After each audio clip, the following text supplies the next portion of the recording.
പ്രിയമുള്ളവരെ, വിശുദ്ധ ബൈബിൾ ഉൽപ്പത്തി മുതൽ വെളിപാട് വരെ നമുക്കൊന്നിച്ച് ഒരു വട്ടമെങ്കിലും വായിച്ച് ധ്യാനിക്കുക എന്ന ഉദ്ദേശത്തോടു കൂടിയാണ് ഈ പോഡ്കാസ്റ്റ് ചെയ്യുന്നത്. ഈ ബൈബിൾ പാരായണത്തിന് നമ്മൾ ഉപയോഗിക്കുന്നത് POC മലയാളം ബൈബിളാണ്. ഓർക്കുക, നാം വചനം വായിക്കുമ്പോൾ ഈശോ വചനമായി നമ്മോടൊപ്പം ഉണ്ടായിരിക്കും. മുടക്കം കൂടാതെ വചനം വായിക്കുന്നത് ഒരു നിയോഗമായി നമുക്കെടുക്കാം. അതിനായി പരിശുദ്ധാത്മാവേ, ഞങ്ങളെ ശക്തിപ്പെടുത്തണമേ എന്ന് പ്രാർത്ഥിക്കാം. അതോടൊപ്പം വചനത്തിലെ വാഗ്ദാനങ്ങൾ ഞങ്ങളിലും ഞങ്ങളുടെ കുടുംബങ്ങളിലും നിറവേറണമേ എന്ന് പ്രാർത്ഥിച്ചുകൊണ്ട് നമുക്ക് ആരംഭിക്കാം. ഇന്ന് നമ്മൾ വായിച്ചു ധ്യാനിക്കുക സംഖ്യയുടെ പുസ്തകം 23ഉം 24ഉം അധ്യായങ്ങളാണ്. അധ്യായം 23, ബാലാമിന്റെ പ്രവചനങ്ങൾ. ബാലാം ബാലാക്കിനോട് പറഞ്ഞു, ഇവിടെ 7 ബലിപീഠങ്ങൾ എനിക്കായി പണിയുക. 7 കാളകളെയും 7 മുട്ടാടുകളെയും കൊണ്ടുവരിക. ബാലാം പറഞ്ഞതുപോലെ അവൻ ചെയ്തു. അവർ ഓരോ ബലിപീഠത്തിന്മേലും ഓരോ കാളയെയും മുട്ടാടിനെയും ബലിയർപ്പിച്ചു. ബാലാം ബാലാക്കിനോട് പറഞ്ഞു, നിന്റെ ദഹനബലിയുടെ അടുത്തു നിൽക്കുക, ഞാൻ പോകട്ടെ. കർത്താവ് എനിക്ക് പ്രത്യക്ഷനായേക്കാം.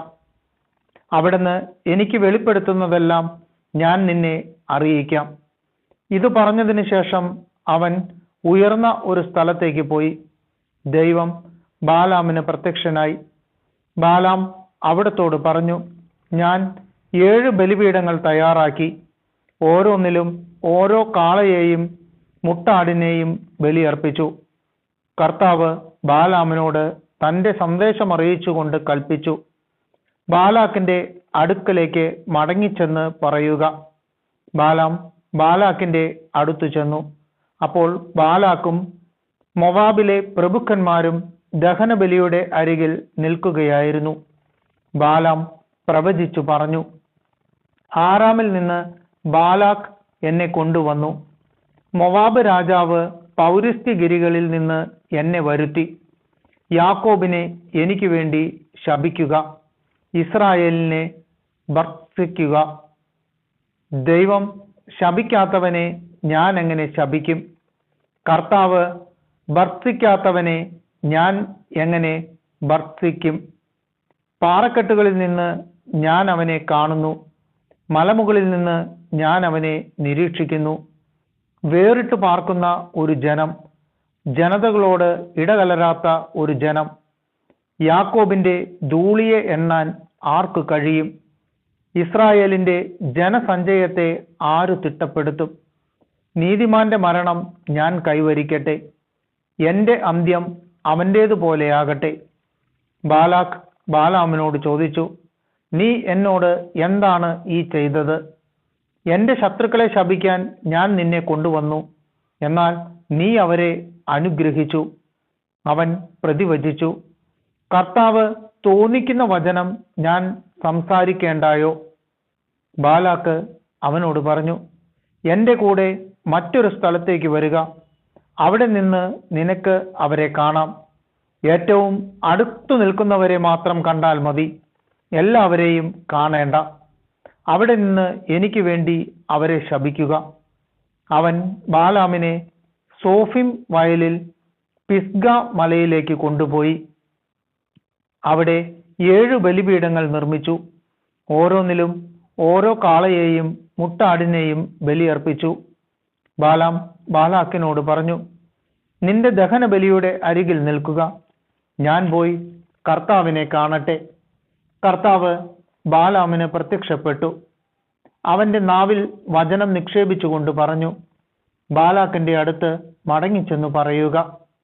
ഞാൻ വന്നപ്പോൾ ബാലാക്ക് മൊവാബ്യ പ്രഭുക്കന്മാരോടൊത്ത് തന്റെ ദഹനബലിയുടെ അരികിൽ നിൽക്കുകയായിരുന്നു.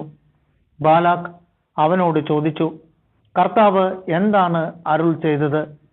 ബാലാം പ്രവചിച്ചു പറഞ്ഞു, ബാലാക്ക് ഉണർന്നു ശ്രവിക്കുക, സിപ്പോറിന്റെ പുത്ര ശ്രദ്ധിച്ചു കേൾക്കുക. വ്യാജം പറയാൻ ദൈവം മനുഷ്യനല്ല, അനുതപിക്കാൻ അവിടുന്ന് മനുഷ്യപുത്രനുമല്ല. പറഞ്ഞത് അവിടുന്ന് ചെയ്യാതിരിക്കുമോ? പറഞ്ഞത് നിറവേറ്റാതിരിക്കുമോ? ഇതാ, അനുഗ്രഹിക്കാൻ എനിക്ക് ആജ്ഞ ലഭിച്ചു. അവിടുന്ന് അനുഗ്രഹിച്ചു. അത് പിൻവലിക്കാൻ ഞാൻ ആളല്ല. യാക്കോബിൽ അവിടുന്ന് തിന്മ കണ്ടില്ല, ഇസ്രായേലിൽ ദുഷ്ടത ദർശിച്ചതുമില്ല. അവരുടെ ദൈവമായ കർത്താവ് അവരോട് കൂടെയുണ്ട്. രാജാവിന്റെ അട്ടഹാസം അവരുടെ ഇടയിൽ മുഴങ്ങുന്നു. ദൈവം ഈജിപ്തിൽ നിന്ന് അവരെ കൊണ്ടുവരുന്നു. കാട്ടുപോത്തിൻ്റെതിന് തുല്യമായ ബലം അവർക്കുണ്ട്. യാക്കോബിന് ആഭിചാരം ഏൽക്കുകയില്ല. ഇസ്രായേലിനെതിരെ ക്ഷുദ്രവിദ്യ വലിക്കുകയുമില്ല. ദൈവം പ്രവർത്തിച്ചത് കാണുവിൻ എന്ന് യാക്കോബിനെയും ഇസ്രായേലിനെയും കുറിച്ച് പറയേണ്ട സമയമാണിത്. ഇതാ, ഒരു ജനം, സിംഹിയെ പോലെ അത് ഉണരുന്നു, സിംഹത്തെ പോലെ അത് എഴുന്നേൽക്കുന്നു.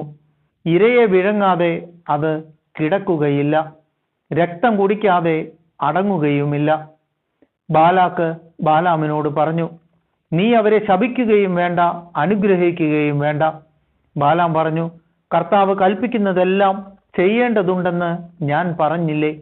ബാലാക്ക് അവനോട് പറഞ്ഞു, വരുക, മറ്റൊരിടത്തേക്ക് നിന്നെ ഞാൻ കൊണ്ടുപോകാം.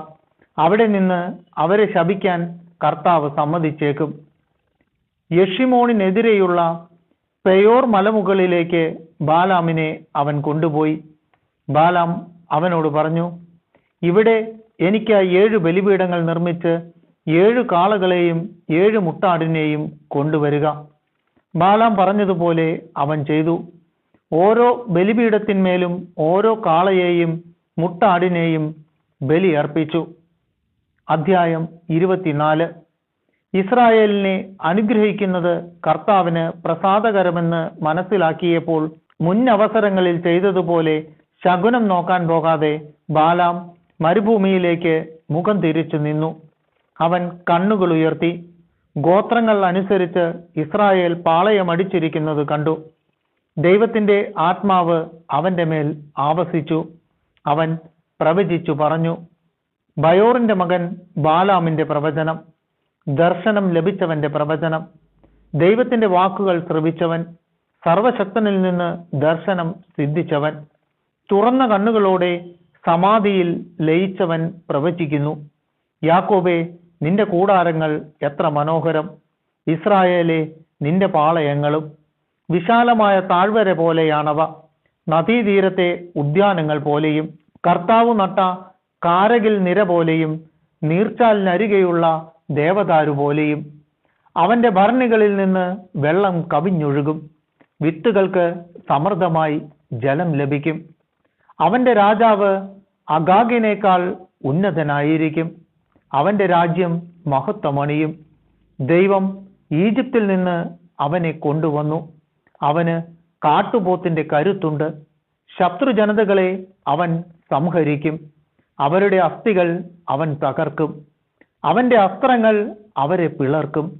സിംഹത്തെ പോലെയും സിംഹിയെ പോലെയും അവൻ പതുങ്ങിക്കിടക്കുന്നു. അവനെ ഉണർത്താൻ ആർക്കു ധൈര്യമുണ്ടാകും? നിന്നെ അനുഗ്രഹിക്കുന്നവൻ അനുഗ്രഹീതൻ, നിന്നെ ശപിക്കുന്നവൻ ശാപഗ്രസ്തൻ. ബാലാമിനെതിരെ ബാലാക്കിന്റെ കോപം ജ്വലിച്ചു. അവൻ കൈ കൂട്ടിയടിച്ചുകൊണ്ട് പറഞ്ഞു, എന്റെ ശത്രുക്കളെ ശപിക്കാൻ ഞാൻ നിന്നെ കൊണ്ടുവന്നു. എന്നാൽ 3 പ്രാവശ്യവും നീ അവരെ അനുഗ്രഹിച്ചിരിക്കുന്നു. അതിനാൽ നിന്റെ ദേശത്തേക്ക് ഓടിക്കൊള്ളുക. വലിയ ബഹുമതികൾ നൽകാമെന്ന് ഞാൻ വാഗ്ദാനം ചെയ്തിരുന്നു, എന്നാൽ കർത്താവ് നിനക്ക് അത് നിഷേധിച്ചിരിക്കുന്നു. ബാലാം അവനോട് പറഞ്ഞു, നിന്റെ ദൂതന്മാരോട് ഞാൻ പറഞ്ഞില്ലേ? ബാലാക്ക് തന്റെ വീട് നിറയെ പൊന്നും വെള്ളിയും തന്നാൽ പോലും കർത്താവിന്റെ കൽപ്പനയ്ക്കപ്പുറം സ്വമേധയാ നന്മയോ തിന്മയോ ചെയ്യാൻ എനിക്ക് സാധിക്കുകയില്ല. കർത്താവ് അരുൾ ചെയ്യുന്നതെന്തോ അത് ഞാൻ പറയും എന്ന്. ഇതാ, എന്റെ ജനത്തിന്റെ അടുത്തേക്ക് ഞാൻ മടങ്ങുന്നു. ഭാവിയിൽ ഇസ്രായേൽ നിന്റെ ജനത്തോട് എന്തു ചെയ്യുമെന്ന് ഞാൻ അറിയിക്കാം. ബാലാം പ്രവചനം തുടർന്നു. ബയോറിന്റെ മകൻ ബാലാമിന്റെ പ്രവചനം, ദർശനം ലഭിച്ചവന്റെ പ്രവചനം, ദൈവത്തിന്റെ വാക്കുകൾ ശ്രവിച്ചവൻ, അത്യുന്നതന്റെ അറിവിൽ പങ്കുചേർന്നവൻ, സർവശക്തനിൽ നിന്ന് ദർശനം സിദ്ധിച്ചവൻ, തുറന്ന കണ്ണുകളോടെ സമാധിയിൽ ലയിച്ചവൻ പ്രവചിക്കുന്നു. ഞാൻ അവനെ കാണുന്നു, എന്നാൽ ഇപ്പോഴല്ല. ഞാൻ അവനെ ദർശിക്കുന്നു, എന്നാൽ അടുത്തല്ല. യാക്കോബിൽ നിന്ന് ഒരു നക്ഷത്രം ഉദിക്കും, ഇസ്രായേലിൽ നിന്ന് ഒരു ചെങ്കോൽ ഉയരും. അത് മോവാബിന്റെ നെറ്റിത്തടം തകർക്കും, ഷേത്തിന്റെ പുത്രന്മാരെ സംഹരിക്കുകയും ചെയ്യും. ഏദോം അന്യാധീനമാകും, ശത്രുവായ സെയീറും ഇസ്രായേലോ സുധീരം മുന്നേറും. ഭരണം നടത്താനുള്ളവൻ യാക്കോബിൽ നിന്നു വരും, പട്ടണങ്ങളിൽ അവശേഷിക്കുന്നവർ നശിപ്പിക്കപ്പെടും. അവൻ അമലേക്കിനെ നോക്കി പ്രവചിച്ചു. അമലേക്ക് ജനതകളിൽ ഒന്നാമനായിരുന്നു, എന്നാൽ അവസാനം അവൻ പൂർണ്ണമായി നശിക്കും. അവൻ കേന്യരെ നോക്കി പ്രവചിച്ചു. നിന്റെ വാസസ്ഥലം സുശക്തമാണ്, പാറയിൽ നീ കൂടുവച്ചിരിക്കുന്നു, എന്നാൽ നീ നശിച്ചു പോകും. അസൂർ നിന്നെ അടിമയായി കൊണ്ടുപോകും. ബാലാം പ്രവചനം തുടർന്നു. ഹാ, ദൈവം ഇത് ചെയ്യുമ്പോൾ ആര് ജീവനോടിരിക്കും? കിത്തിമിൽ നിന്ന് കപ്പലുകൾ പുറപ്പെടും, അസൂറിനെയും ഏബറിനെയും പീഡിപ്പിക്കും, എന്നാൽ അവനും നാശമടയും. ബാലാം സ്വദേശത്തേക്ക് മടങ്ങി, ബാലാക്ക് തന്റെ വഴിക്കും പോയി.